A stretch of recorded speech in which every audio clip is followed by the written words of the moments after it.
హల్లెలూయా, హల్లెలూయా. దేవుడు మనిషిని ప్రేమిస్తున్నాడు. మనిషిని ఈ లోకంలో దేనిని ప్రేమించని ఒక దేనిని ఏ జీవిని కాదు, కానీ దేవుడు మనిషిని ప్రేమిస్తున్నాడు. దేవుడు లోకమును ఎంతో ప్రేమించాడు. తన అద్వితీయ కుమారునిగా పుట్టిన వారి విశ్వాసం ఉంచు ప్రతివాడు నశింపక నిత్యజీవం పొందినట్లు ఆయనను అనుగ్రహించాడు. ప్రభువు యందు ఎవరైతే విశ్వాసం ఉంచుతారో వారు నశింపక నిత్య జీవానికి ఆయన పరచినట్టుగా మనం చూస్తున్నాం.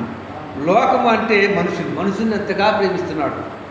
ఈ లోకంలో దేవుడు ఎంతగా ప్రేమిస్తున్నాడంటే భూమి ఆకాశం ఎంత ఉన్నతముగా ఉన్నదో ఆయన ప్రేమించి వారి ఎడల ఆయన ప్రేమ అంత అధికముగా ఉన్నది.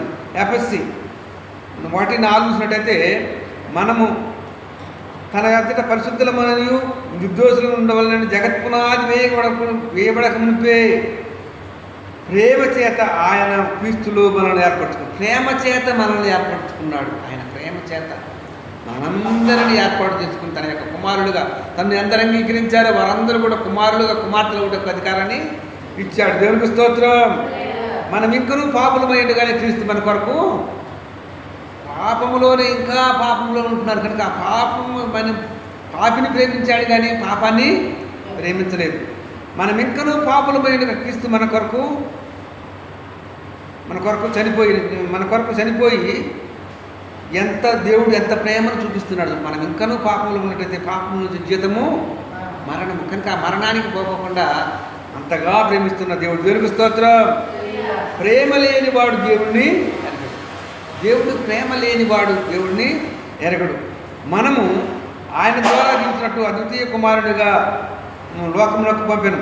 తానే మనల్ని పాపము ప్రాయశ్చిత్తము చేయుటకు తన ఏకైక కుమారుని లోకానికి పంపాను. అంతటి కుమారుడు పరలోకానికి వారసుడైన ఆ ప్రభు ఈ లోకానికి ఎందుకు పంపించాడంటే మనల్ని ప్రేమించి పాపం నుంచి విడిపించడానికి పంపించినట్టుగా మనము చూస్తున్నాం.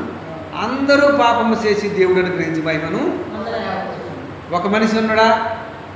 అందరూ పాపము చేసి చూడు ఇక్కడ మహిమను పొందలేకపోతుంది. కనుక ఈ లోకంలో పాపం చేయని మానవుడు ఎవరు కూడా లేడు. కనుక జక్కయ్య ఆ యొక్క పాపిని ప్రేమించాడు.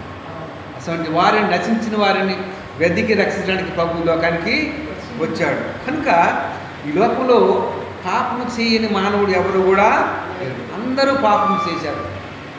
కనుక ఆ పాపాత్మురాలైన స్త్రీ పట్టబడ్డప్పుడు ప్రభు దగ్గరికి వచ్చింది. అయ్యా, వీరందరూ నన్ను రాళ్లతో కొట్టి చంపబోతున్నారు కనుక నన్ను రక్షించు అని అన్నప్పుడు ప్రభు వంగి నేల మీద ఏదో రాయిచుండాడు. మొదటివాడు వచ్చి చూశాడు. నా పాపాలన్నీ ఈయన తెలుసు అని చెప్పి నేను నాది జన్మపాపము కర్మపాపము అనేకమైన తప్పులు చేశాను, అనేకమైన మోసాలు చేశానని చెప్పి అందరూ వెళ్ళిపోయారు. ప్రభు అమ్మా నిన్ను ఎవరు శిక్షించలేదంటే నన్ను ఎవరు కనుక నేను కూడా నిన్ను శిక్షించను కనుక నీతి గలదానివై జీవించు అన్నట్టుగా చూసిన పాపి అయిన ఆ యొక్క పాపాత్మురాలని ప్రేమించి తన యొక్క కుమార్తెగా స్వీకరించినట్టుగా మనము చూస్తున్నాం. కనుక అంతటి గొప్ప దేవాతి దేవుడు మనం కలిగి ఉన్నాం. మనం కొద్ది మాటలు ముగిస్తున్నాం. క్రిస్టాఫర్ 810 ఛానల్ సబ్స్క్రైబ్ చేసుకుని అనేక మంది షేర్ చేయవలసిందిగా కోరుచున్నాము. ఆమె